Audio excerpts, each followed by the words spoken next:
Bismillahirrahmanirrahim. Assalamualaikum warahmatullahi wabarakatuh. Hai teman-teman, selamat pagi semua.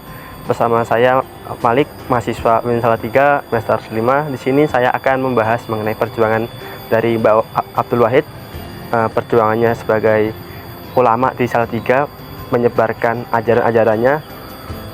Sekarang saya berada di depan gerbang dari makam Mbak Abdul Wahid sendiri. Nah, di sini saya akan menjelaskan mengenai sedikit siapa itu Mbah Abdul Wahid dan bagaimana perannya sebagai ulama di Salatiga. Simak video sampai selesai.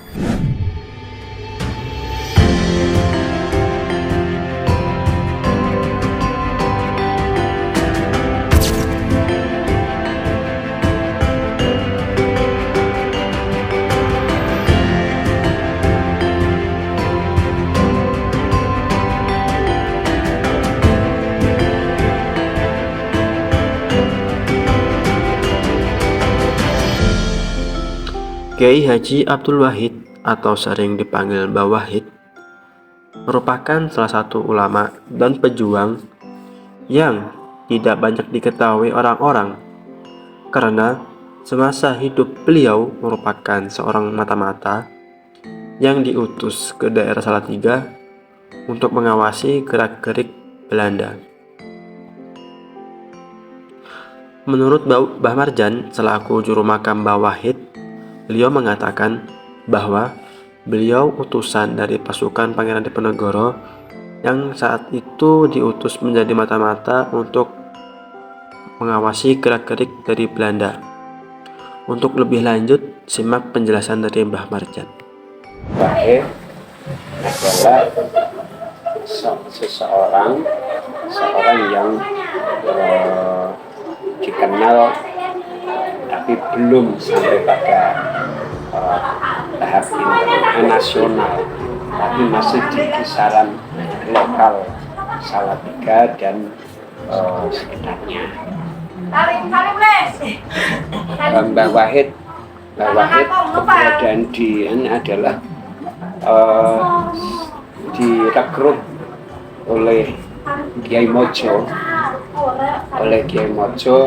pada Perang Jawa yang namanya Perang Diponegoro tahun 1825 sampai 1830. Walaupun asal mulanya Perang Diponegoro itu sebetulnya adalah hal yang sangat pribadi. Waktu itu Belanda mau membuat rel untuk daerah Jogja. Kebetulan rel itu harus melintasi daripada pusara neneknya atau kakeknya. Akan dibongkar Kiai Pangeran Diponegoro kekeh tidak memperbolehkan, sehingga terjadi pertentangan antara Belanda dan sebetulnya internal Pangeran Diponegoro. Tapi karena ulah daripada Belanda itu sendiri, sehingga Pangeran Diponegoro mengajak semua daripada unsur untuk bagaimana mensikapi daripada Belanda yang berlaku berkesewenang-wenangan di Jawa khususnya, sehingga timbullah daripada Perang Jawa atau Perang Diponegoro yang menurut Belanda sendiri adalah sangat menguras daripada biaya yang sangat banyak. Nah, diantaranya adalah pembantu daripada Pangeran Diponegoro adalah Kiai Mojo. Kiai Mojo ditugaskan untuk merekrut daripada tokoh agama, guru ngaji, ulama yang ada di kampung. Akhirnya ketemu Mbah Wahid di Boyolali. Asli Mbah Wahid itu sendiri adalah Boyolali. Tapi Boyolalinya mana itu sama Gus Muafik belum dijelaskan secara jelas karena bersinggungan dengan ayahnya, yang ayahnya itu katanya Gus Muafik sama Gus Akam Tebiren atau cucu daripada Kiai Hasyim Asy'ari belum boleh dibuka sejarah daripada Mbah Abdul Halim, bapaknya Mbah Wahid itu. Nah, kemudian Pangeran Kiai Mojo bertemu dengan Mbah Abdul Wahid, direkrut sebagai pasukan perang Diponegoro, dan beliau ditugaskan di Salatiga sebagai mata-mata Belanda. Karena apa? Karena Salatiga adalah sejak pemerintahan Belanda adalah sebagai kota transit, entah itu VOC ataupun tentara Belanda yang ditugaskan itu terlebih dahulu, yang terutama ditugaskan di Jawa Tengah, itu ditransit dulu atau dikarantina di Salatiga, sehingga untuk mengetahui gerak-gerik Belanda yang baik itu yang mau datang ataupun yang kembali mau keluar itu perlu dimata-matai oleh mata-mata dari pihak Pangeran Diponegoro yang ditugaskan kepada Mbah Abdul Wahid.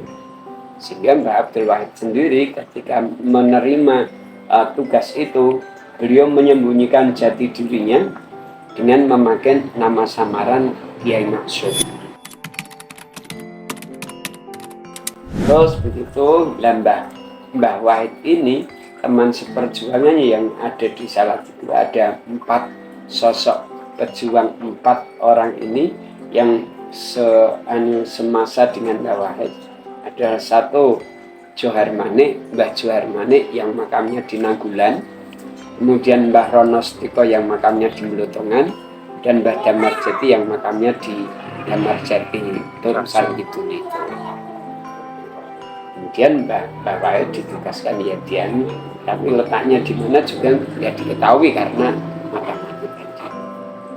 Nah, terus begitu sampai selesai perang Diponegoro, ada teman seperjuangan Mbah Wahid yang ada di Tingkir, yaitu Mbah Kiai Abdan. Dan Mbah Kiai Abdan itu ya memang asli Tingkir, sehingga beranak pinak di Tingkir, mempunyai peninggalan di Tingkir, sehingga diketahui jejaknya. Kalau sampai sekarang yang masih ada keturunan daripada Mbah Kiai Abdan adalah Pak Farid, dosen UIN ya, Pak Farid, terus Pak Agus Suedi, itu masih buyut daripada Mbah Abdan.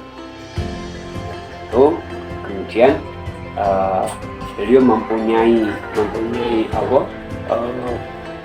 garis hubungan dengan Mbah Wahid.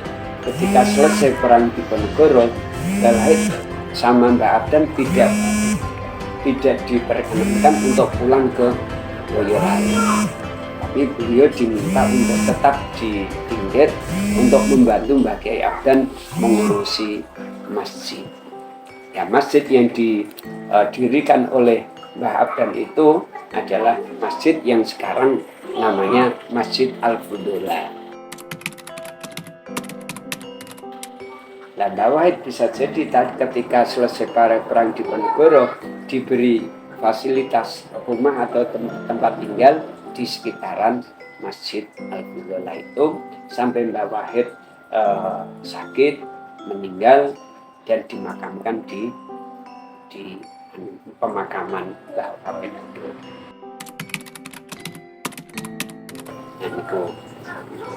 Terus Mbah Wahid itu sendiri, tadi saya katakan Mbah Wahid tidak membawa anak istri. Anaknya yang kita kenal dititipne atau dipondoknya di Ngeroto Gubuk Purwodadi dengan nama Mbah Khairon. Mbah Khairon kalau Gus Dur mengatakan Abu Syarwan, yang julukannya Mbah Garing. Kiai Sengari sekarang makamnya di Kuaron Gubuk. Kalau Mbah Asy'ari itu di Keras Diwek Jombang. Dan Mbah Kiai Asy'ari sampai di sana yaitu belajar atau mondok di tempat Kiai Osman di Pondok Gedang yang sekarang namanya adalah Pondok Tambak Beras. Jadi itu kemudian setelah Mbah Kiai Asy'ari nikah dengan putra Kiai Usman namanya Nyai Layinah atau yang dijuluki dengan Winih. Winih itu dulu putri-putrinya Mbah Usman itu belum sampai dewasa meninggal. Nah, kemudian Mbah Layinah, Nyai Layinah ini dijuluki dengan Winih. Winih itu bibit kan atau wiji. Akhirnya nikah dengan Mbah Asy'ari. Beliau melahirkan 11 orang putra, 11 orang anak, di antaranya yang nomor 3 adalah Mbah Hasyim. Mula Mbah Hasyim nama belakangnya Hasyim Asy'ari, membawa nama bapaknya. Nah, Mbah Asy'ari sendiri di Keras itu ya oleh Kiai Usman suruh membuat pondoknya di Pondok Keras. Kemudian santri Mbah Asy'ari ini tidak lebih dari 8. Santrinya tidak lebih dari 8. Kalau ada lebih dari 8 yang satu pulang. Sehingga Mbah Asy'ari dalam mendidik santrinya itu sangat perhatian sekali. Sehingga dibuatkan tempat wudhu itu kolah ataupun jeding yang seginya ini segi 8. Ini sudutnya ini sudut 8, 1, 2, 3, 4, 5, 6 untuk memperhatikan bagaimana santri dalam belajar berwudu. Itu Mbah Asy'ari. Kemudian Mbah mempunyai putra Mbah Hasyim. Mbah Hasyim mempunyai putra Abdul Wahid, diantaranya yang sampai pada Kiai Abdul Rahman. Nah, terus Mbah Hasyim kembali pada Mbah Wahid itu sendiri, kenapa?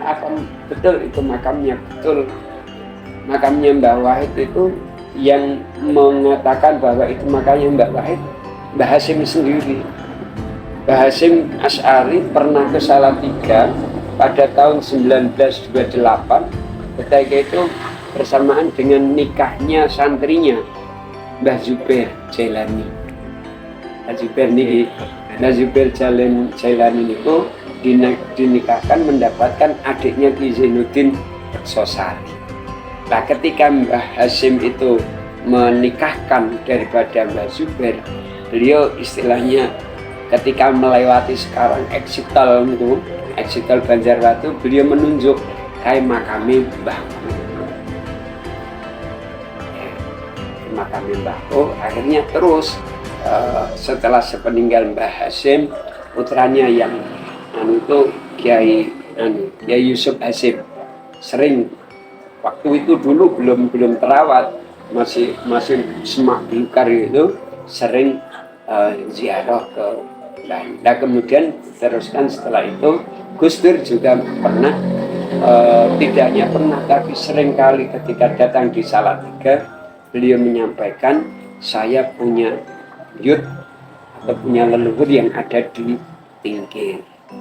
Nah, kemudian itu sering didahulukan sama Gus Dur, yang saya dengar ketika di pondoknya Kiai Mahfud Ridwan, pondok Edi Mancoro, itu yang saya dengar.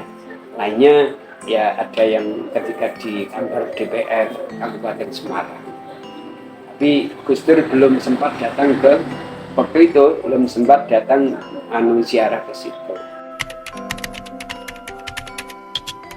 Nah, kemudian ketika Gus Dur menjadi presiden, itu mengutus A.S. Hikam untuk mengetahui, melihat bagaimana kondisi makamnya Mbah Abdul Wahid.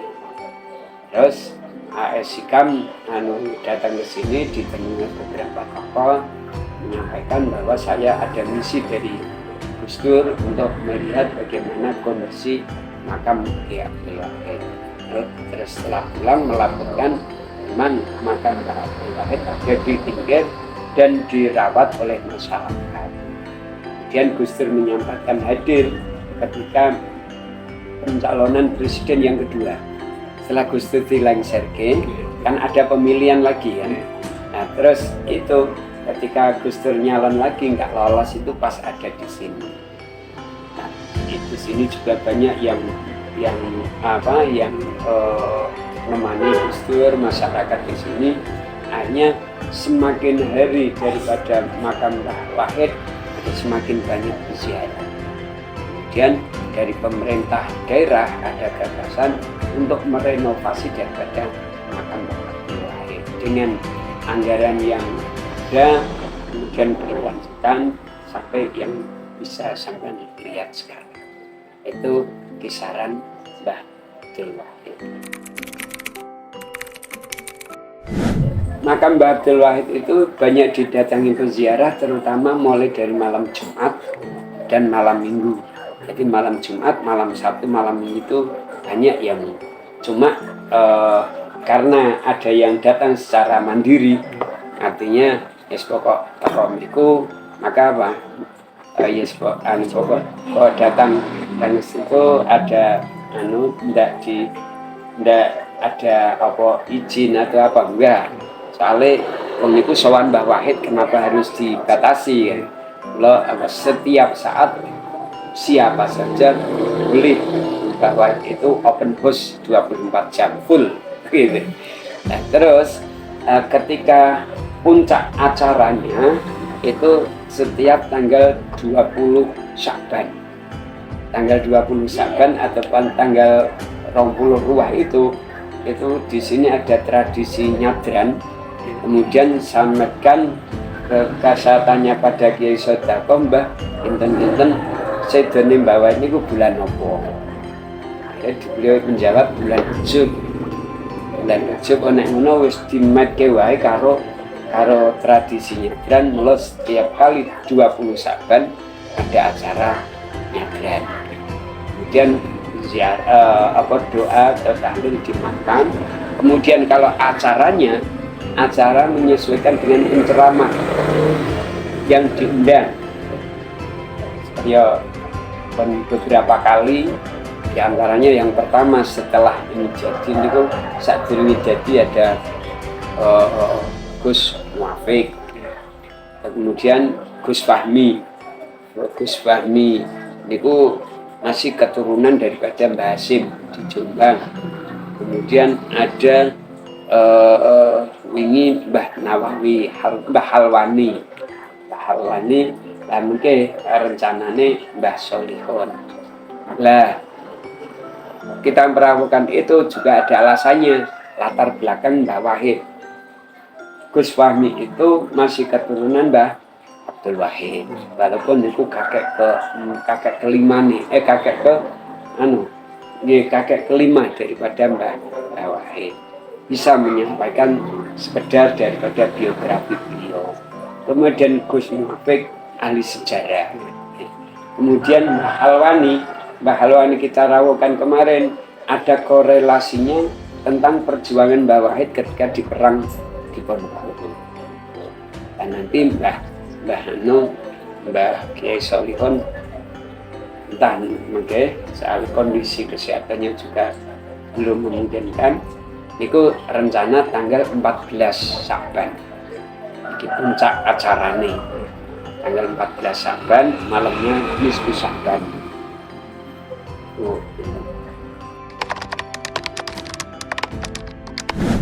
Tentang tanggal ataupun tahunnya wafatnya Mbah Wahid itu tidak ada narasi yang lebih konkret tahun berapa, bulan apa.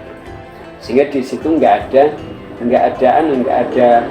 prasasti atau apapun tentang Mbah Kiai Abdul Wahid.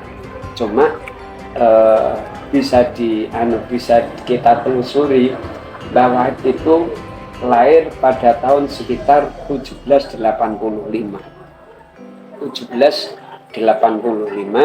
karena berpatokan ketika perang di Ponorogo Mbah Wahid itu umur 40 tahun. 40 tahun Mbah Wahid perang di Ponorogo umur 40 tahun, berarti lahirnya tinggal mengurangi kan. 25 dikurangi 40 kan kisaran 17,85 itu kurangnya. Baik teman-teman, sekian penjelasan mengenai sejarah singkat dari perjuangan Mbah Wahid di Salatiga, bagaimana cara menyebarkan agamanya, agama Islam di Salatiga sendiri. Sekian, saya Muhammad Marki Ibrahim selaku pemandu wisata pada hari ini mengucapkan terima kasih sebanyak-banyaknya, dan semoga ilmu yang telah kita dapatkan hari ini semoga bermanfaat ke depannya untuk kita semua. Sekian, wassalamualaikum warahmatullahi wabarakatuh. Bye bye.